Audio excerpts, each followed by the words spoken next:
नमस्ते। आज हम एक बहुत ही दिलचस्प किताब पर बात करने वाले हैं। नाम ही इसका थोड़ा ध्यान खींचता है। मार्क मैंसन की the subtle art of not giving a fuck. हाँ, नाम तो है ही ऐसा। और ये सोचना भी थोड़ा अजीब लगता है ना कि कम परवाह करके जिंदगी बेहतर कैसे हो सकती है। हमें तो हमेशा ज्यादा करने, ज्यादा पाने की ही सीख मिलती है। बिल्कुल, अक्सर यही सुनने को मिलता है। और ये किताब मतलब पारंपरिक सेल्फ हेल्प से एकदम अलग है, जो ज्यादातर कहती है बस पॉजिटिव सोचो सब ठीक हो जाएगा। सही कहा। मैंसन का नजरिया थोड़ा हटके है। वो कहते हैं शायद रास्ता कुछ और ही है। हाँ, और इसी कुछ और रास्ते को थोड़ा गहराई से समझने के लिए हमारे पास कुछ बढ़िया सामग्री है। जेम्स क्लियर का एक अच्छा विश्लेषण है, किताब के अपने कुछ अंश हैं और एक हिंदी सारांश भी है। तो आज की इस चर्चा का मकसद यही है कि मैनसन के इस फलसफे को समझें, कैसे कम तनाव और ज्यादा सार्थकता के साथ जी सकते हैं, मुश्किलों के बावजूद। और ये सवाल तो हम सबके मन में कभी ना कभी आता ही है। क्यों? कभी ऐसा नहीं लगता कि अरे यार, छोटी छोटी बातों की इतनी चिंता लगी रहती है, सारी एनर्जी उसी में चली जाती है। हाँ, या फिर दूसरों की उम्मीदें, उनका बोझ। ये किताब इन्हीं रोजमर्रा की उलझनों को देखती है, पर एक अलग लेंस से। तो चलिए शुरू करते हैं। पहली बात जो किताब उठाती है वो है आजकल की जिंदगी में हर चीज की परवाह करने का दबाव। जेम्स क्लियर के नोट्स में भी ये बात है। हमें लगता है सफल होने के लिए वो शानदार नौकरी, बढ़िया गाड़ी, परफेक्ट पार्टनर सब जरूरी है। और मजे की बात यह है कि हमारे पास चीजें तो पहले से कहीं ज्यादा हैं, है ना? गैजेट्स देखो, कपड़े देखो, मनोरंजन के साधन, लिस्ट लंबी है। हाँ बिल्कुल। लेकिन क्लियर इसे एक तरह का अस्तित्व का संकट कहती हैं। इतने सारे विकल्प, इतनी सारी चीजें, समझ ही नहीं आता कि असल में क्या जरूरी है, किसकी परवाह करें, किसकी ना करें। सही बात। और ऊपर से ये इंफॉर्मेशन ओवरलोड, हम्म। सोशल मीडिया, न्यूज़, हर तरफ से बस ये लगता है कि हम कहीं कम हैं, कुछ मिस कर रहे हैं। हाँ। क्लियर लिखते भी हैं कि हम अनगिनत तरीकों से देख सकते हैं कि हम दूसरों से कैसे कमतर हैं। हम्म। और ये एहसास ये बहुत भारी पड़ सकता है। हाँ, और ये सिर्फ बाहरी चीजों की बात नहीं है। वो हिंदी सारांश भी यही कहता है कि हमारी जो मानसिक ऊर्जा है वो सीमित है।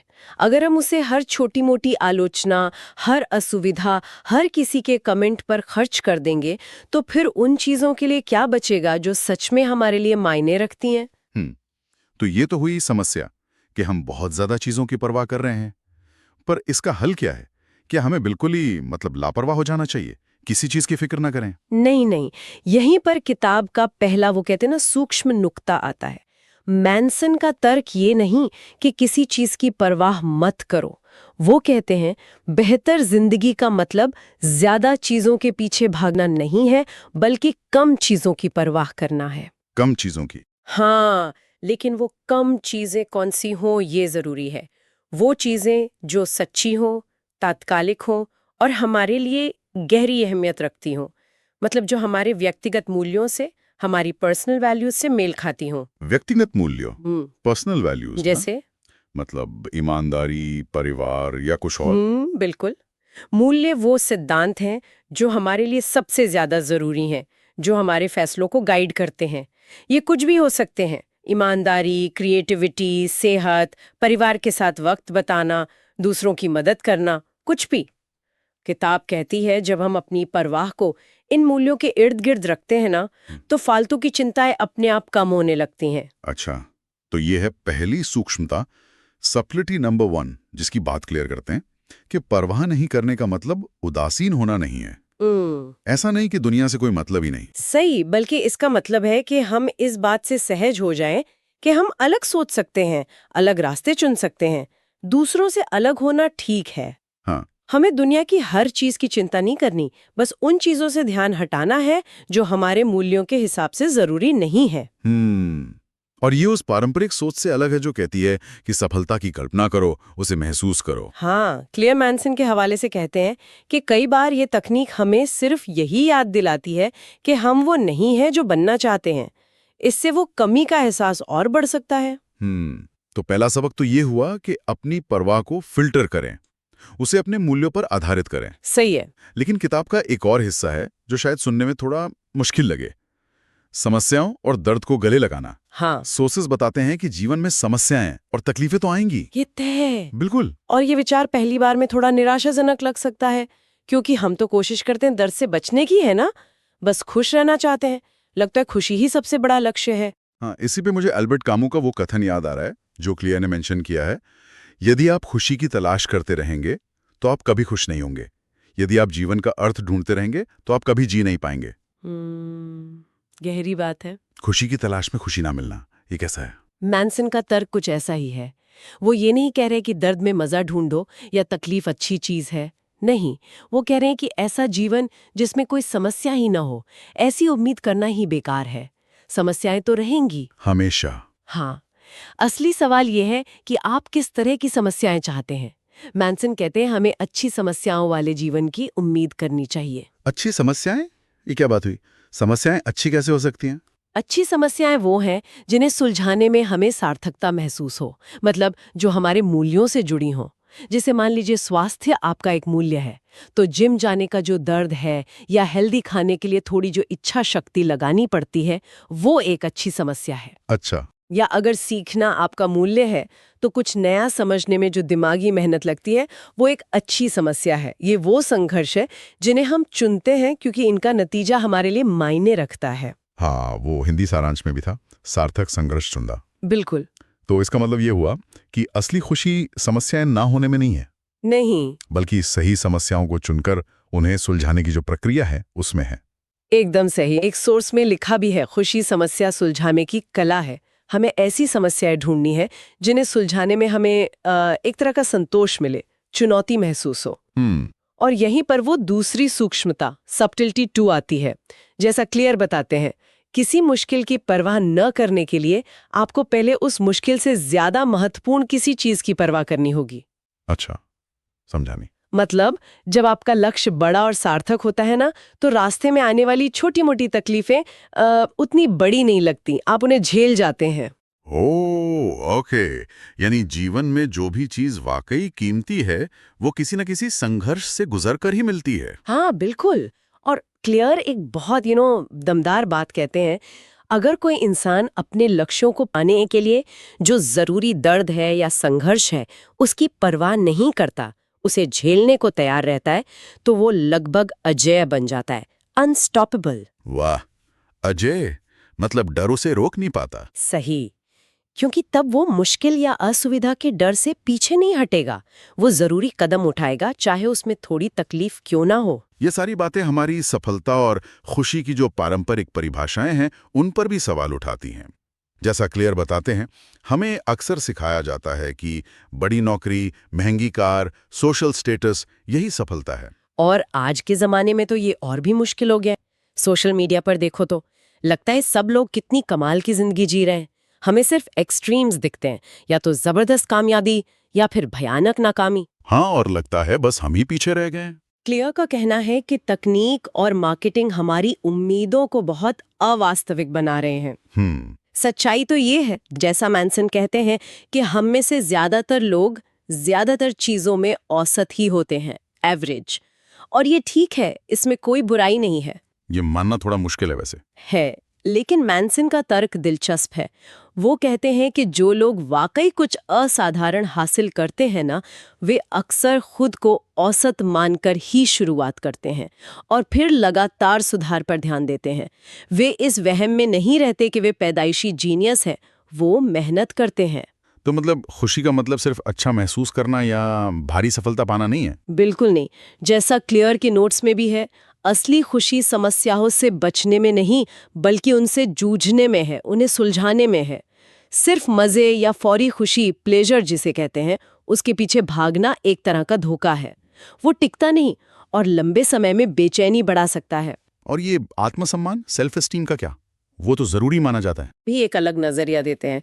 वो कहते हैं कि आत्मसम्मान तभी मायने रखता है जब उसका कोई आधार हो, जब वो किसी असली मेहनत, किसी संघर्ष का नतीजा हो।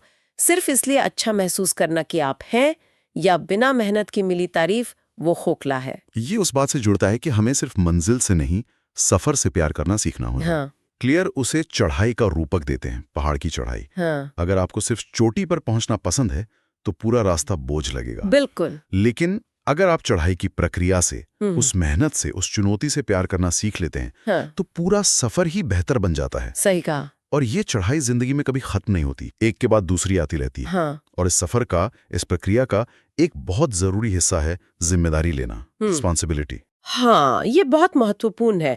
कई सोर्सेज हिंदी सारांश में भी इस पर जोर देते हैं।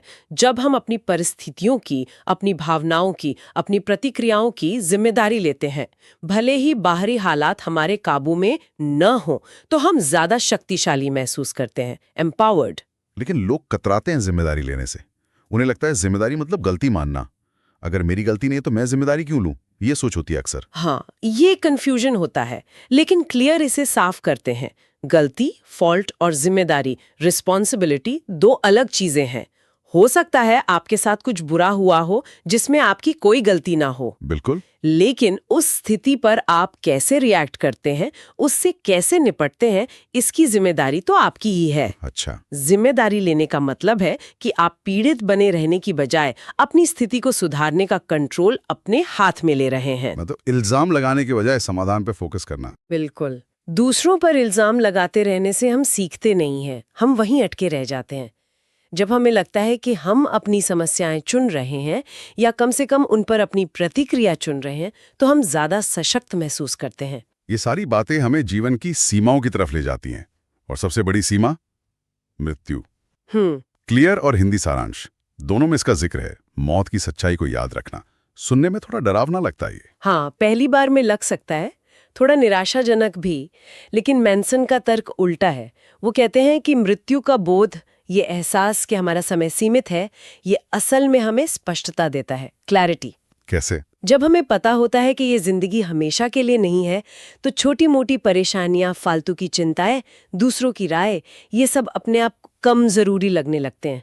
हमारी प्राथमिकताएं साफ हो जाती हैं कि क्या वाकई जरूरी है और क्या बस शोर है। ऊर्जा और समय लगाएं। और इसका एक बहुत प्रैक्टिकल पहलू है, ना कहना सीखना। वो हिंदी सारांश भी कहता है, जब हम किसी एक चीज के प्रति गहराई से समर्पित होते हैं, कोई रिश्ता, कोई लक्ष्य, कोई मूल्य, तो हमें बाकी बहुत सी चीजों को ना कहना ही पड़ता है। लेकिन हमें तो लगता है कि सारे ऑप्शन खुले रखना अच्छा है, कहीं कुछ छूट ना जाए। ज्यादा आजादी लगती है उसमें। मैनसन और क्लियर का तर्क इसके ठीक उलट है। वो कहते हैं कि किसी एक चीज पर फोकस करने और बाकी को ना कहने में एक अलग तरह की आजादी और गहराई है। ये हमें 10 चीजों में थोड़ा थोड़ा हाथ आजमाने की बजाय किसी एक चीज में गहराई तक जाने का मौका देता है। और ये हमें उस लगातार चिंता से भी बचाता है कि अरे कहीं वो वाला रास्ता बेहतर तो नहीं था। प्रतिबद्धता, कमिटमेंट असल में भटकाव से मुक्ति दिलाती है। क्लियर मैनसन के एक और कॉन्सेप्ट का जिक्र करते हैं, लॉ ऑफ अवॉइडेंस। ये क्या है? इसका मूल विचार ये है कि हम उन चीजों से सबसे ज्यादा बचते हैं जिनसे हमारी खुद की बनाई हुई पहचान, हमारी आइडेंटिटी को खतरा महसूस होता है।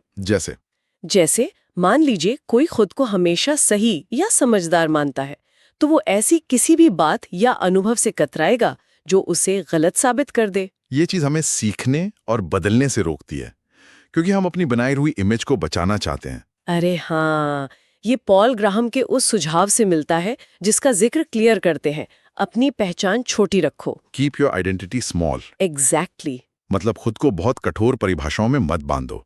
अगर हम अपनी पहचान को लेकर थोड़े लचीले रहेंगे, तो नए विचारों को अपनाना, बदलना आसान होगा। बिल्कुल। और ये विकास की, ग्रोथ की पूरी प्रक्रिया से जुड़ा है। मैनसन के अनुसार, जैसा क्लियर बताती हैं, व्यक्तिगत विकास कोई सीधी रेखा नहीं है कि हम गलत से सही पर पहुंच गए, हो गया। अच्छा। ये एक पुनरावृत्ति वाली प्रक्रिया है, इटरेटिव प्रोसेस, जिसमें हम गलत से थोड़ा कम गलत की ओर बढ़ते हैं, स्टेप बाय स्टेप। थोड़ा कम गलत। हाँ, इसीलिए निश्चितता, सर्टेनिटी, ये मान लेना कि हमें सब पता है, हम हमेशा सही है, ये असल में हमारे विकास की सबसे बड़ी दुश्मन है। यानी हमेशा सीखने और खुद पर सवाल उठाने की गुंजाइश रखना जरूरी है। बिल्कुल। और रिश्तों की बात करें तो क्लियर मैनसन के हवाले से कहते हैं कि भरोसा, ट्रस्ट सबसे बुनियादी चीज है। बिना भरोसे के कोई भी रिश्ता, चाहे वो प्यार का हो, दोस्ती का हो, परिवार का हो, खोखला है। अगर भरोसा नहीं है तो बाकी सब बस दिखावा है। तो इस पूरी बातचीत को अगर हम समेटें, तो the subtle art of not giving a fuck का निचोड़ क्या निकला? ये किताब ये तो नहीं कह रही कि जिंदगी की परवाह करना छोड़ दो या समस्याएं खत्म हो जाएंगी। नहीं, बिल्कुल नहीं। बल्कि ये सिखा रही है कि जिंदगी को बेहतर बनाने का तरीका है सोच समझकर ये चुनना कि किन चीजों की परवाह करनी है और किन समस्याओं से जूझना हमारे लिए सार्थक है, मीनिंगफुल है। और ये चुनाव हमारी गहरी सच्ची वैल्यूज पर आधारित होना चाहिए, ना कि बाहरी दिखावे या फौरी इच्छाओं पर। हाँ, हमें अपनी सीमित ऊर्जा को वहीं लगाना चाहिए जो हमारे लिए वाकई मायने रखता है। तो मुख्य बातें क्या हुई? सोच समझकर परवाह करें सिर्फ जरूरी चीजों की। अपने चुने हुए संघर्षों को स्वीकार करें, क्योंकि असली खुशी उन्हें सुलझाने में है, भागने में नहीं। सही। अपनी परिस्थितियों और प्रतिक्रियाओं की जिम्मेदारी लें। बिल्कुल। और जीवन की सीमाओं को, खासकर मौत की सच्चाई को समझकर अपनी प्राथमिकताओं को साफ करें। छोड़कर असली मायने वाली चीजों को पकड़ते हैं। और इस चर्चा के आखिरी में एक सवाल हम सबके सोचने के लिए छोड़ सकते हैं। हमने बात की कि विकास का मतलब थोड़ा कम गलत होना है और निश्चितता इसमें बाधा है। तो आज अपने बारे में या दुनिया के बारे में ऐसी कौन सी गहरी धारणा या विश्वास है जिस पर सवाल उठाकर हम सब थोड़ा कम गलत होने की दिशा में एक छोटा सा कदम बढ़ा सकते हैं? वाह, सोचने वाली बात है। हाँ, ये आत्मविश्लेषण शायद कभी खत्म न होने वाली प्रक्रिया है, पर जरूरी है।